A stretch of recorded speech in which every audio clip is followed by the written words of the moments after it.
What's good, everybody? It's the Clown with Cap Show. I want to give a shout out to one of the greatest street fighters of all time. Yes, Kimbo Slice. Rest in peace to the legend Kimbo Slice. Died June 6th, 2016. Really of heart failure. Really, it was sad news when I first heard about it because Kimbo Slice, he kind of changed the whole dynamic of just in general fighting. Yes, street fighting, but also he went into MMA, went into the UFC. Yes, he wasn't the most successful fighter then, but to where Kimbo started to where he finished, it's one of those legend stories that we will never forget. You know, and I shout out to Kimbo Slice one time, man. I love Kimbo. Obviously, Kimbo first got famous when he started fighting in the backyards and filming it and then putting it on YouTube. I loved it. I loved every second of what Kimbo Slice did. Obviously, the street fights were crazy. You know, where this big guy in Kimbo would show up and obviously they would fight for money. And these guys he would fight were pretty big guys. Some of them were honestly like, okay, suspect. But obviously some of these guys who was fighting was big dudes and they could take punches. And one of the fights that I saw Kimbo in was obviously where Kimbo let this guy hit him over and over again in the face. Kimbo was like, please hit me. Kimbo had a jaw, and that's what it takes in the fight game. You have to have a jaw, because if you don't have a jaw, you will get knocked out. It's just a matter of time. It's a matter of when, dude, in the fight game. But Kimbo, everything he did, it was amazing. Obviously, that's really what got Kimbo Slice started, was the backyard brawls. It was a backyard, let's show up in Miami, Florida. It was amazing, dude. Everything about Kimbo's story, it was awesome because no one ever did it before Kimbo. Nowadays, yes, we can get on YouTube and get famous for whatever now. But Kimbo kind of started that where I'm going to get famous fighting, dude. You know, fighting in the backyard, straight up, one-on-one. You know, people on the side are betting. It's amazing to me. And then Kimbo, after he got famous on YouTube, he ended up joining the Ultimate Fighter with Rampage Jackson and Rashad Evans. I actually watched this whole thing. I loved everything about Kimbo. Obviously, Kimbo, he was a boxer, dude. He wasn't a wrestler. He wasn't a kickboxer. He didn't know any jiu-jitsu, dude. This guy was a brawler. He would throw fists and throw them at will. He didn't know much about wrestling, and obviously what he did in UFC and MMA was pretty good. His UFC MMA record was 5-2 and 1 no contest. I mean, that's pretty good for a guy who just knows strictly boxing, right? Obviously, they were teaching him how to wrestle, how to do it, do Muay Thai, Jiu-Jitsu, all that stuff. But Kimbo, dude, he was a street fighter.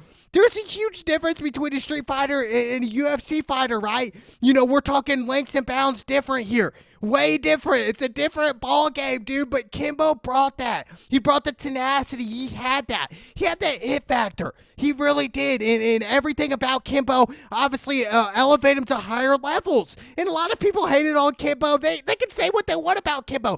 Kimbo's legacy today and moving forward in the future will never be forgotten, dude. Everything he did in the fight game, it was iconic. You know, we have Masvidal, who's in the UFC right now, a former UFC champion. He was actually in some of these fights with Kimbo. And there was a story about Kimbo called Masvidal up and was like, hey, yo, I need you to come fight. He literally showed up 15 minutes later in jean shorts, and Masvidal ended up fighting this guy and winning in jean shorts. And he was probably like 18, 19, fighting grown men here. You know, and we're starting to see the Miami just breeding talent of fighters. And it makes sense, dude. Kimbo was that it factor. In the Ultimate Fighter, Kimbo didn't do a lot of success as we would love to see, right? He ended up fighting Roy Nelson. He lost to Roy Nelson in the second round. Obviously, if you're a UFC guy, an MMA fighter, if you're fighting Kimbo Slice, you're going to say, all right, one thing we got to do is take Kimbo down to the ground. I mean, that's a point blank period. Now, if you're Kimbo and Rampage, you try to say, hey, look, don't let him take you down. You know, keep this fight on the feet and you will win this fight. And obviously, Roy Nelson ended up taking him down and winning. But to me, it was just like what Kimbo brought. It was amazing. It was iconic, everything he did. Yes, he wasn't the best wrestler, and we saw that. He ended up fighting Matt Mitrione in the UFC, and he lost in the second round. This was back in 2010, a decade ago. But, you know, everybody tuned into Kimbo Slice. It was similar. I don't want to kind of compare the two, but it was similar energy to what we see in like Conor McGregor fights or Ronda Rousey fights. That was like the anticipation, all the hype. That's what was behind Kimbo Slice. It was sort of that type of hype, dude. Everybody elevated to that. Everybody was on board with that. Everybody loved it, dude. Everything about Kimbo. Shout out to Kimbo Slice, man. I swear, dude, amazing to me. And like I said, his UFC record wasn't the best. Obviously didn't pan out in the UFC and MMA. Ended up going Bellator, winning some different divisions. Ended up didn't panning out, obviously. But, where he first started in the backyard to where he went, dude, you can't top that.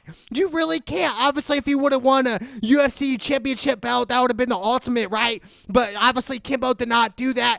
And I feel like a lot of people, not just in the fight game, I feel like all different types of sports celebrities, they like Kimbo. They loved his story, everything about it, dude. And that's why I feel like a lot of the hype is brought to Kimbo Slice. Like I said, with McGregor and Ronda Rousey, that similar hype, that similar anticipation of the fights. That's what it was like, dude, when Kimbo Slice was fighting. Everybody knew. I knew, dude, and I was back in like middle school and high school. We loved Kimbo, everything about Kimbo. And then obviously Kimbo passed in 2016 of I believe it was a heart attack or some type of heart failure, whatever it was. And a lot of people would say, well, it was probably the drugs, it was probably the HGH. No, come on, let's not be ignorant. I do think, obviously, was Kimbo on something? I don't know.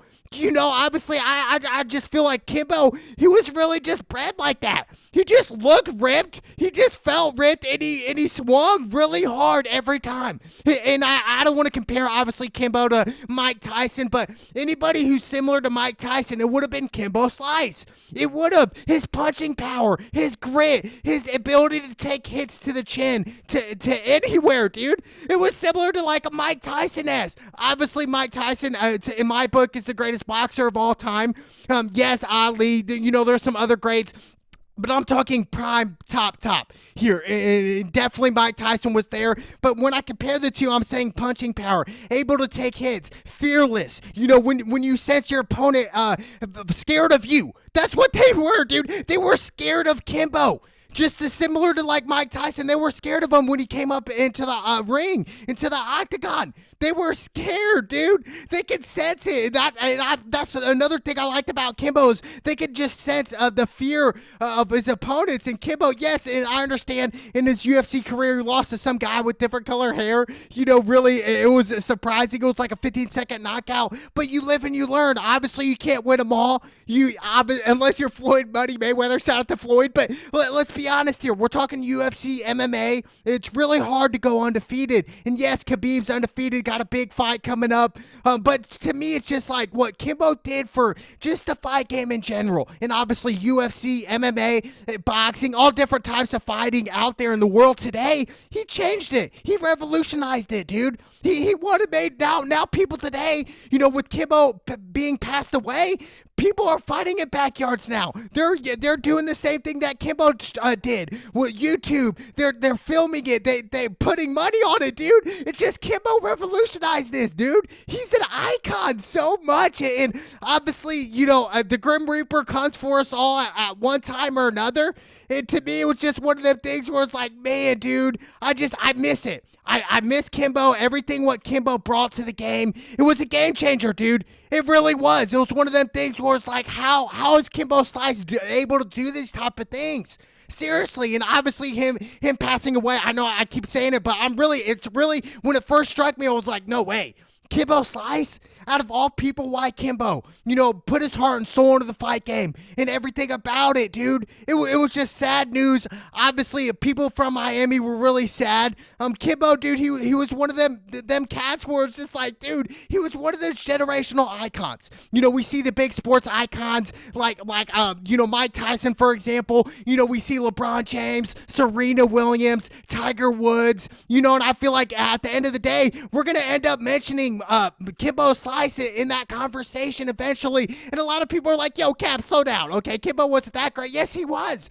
Kimbo was great, dude. I say that because he changed the game forever. When you have certain athletes change the game forever, that's it, dude. That we can't erase what they did. You know, it's similar to like Ali, what he did in the ring. We can't erase what Ali did. We can't. We can't erase his greatness. We can't erase Tiger Woods' greatness, Serena Williams' greatness. We can't erase none of that. We cannot erase Kimbo Slice's legacy and his greatness that Kimbo Slice brought day in and day out, man. And shout out to the legend, Kimbo Slice. Let's go!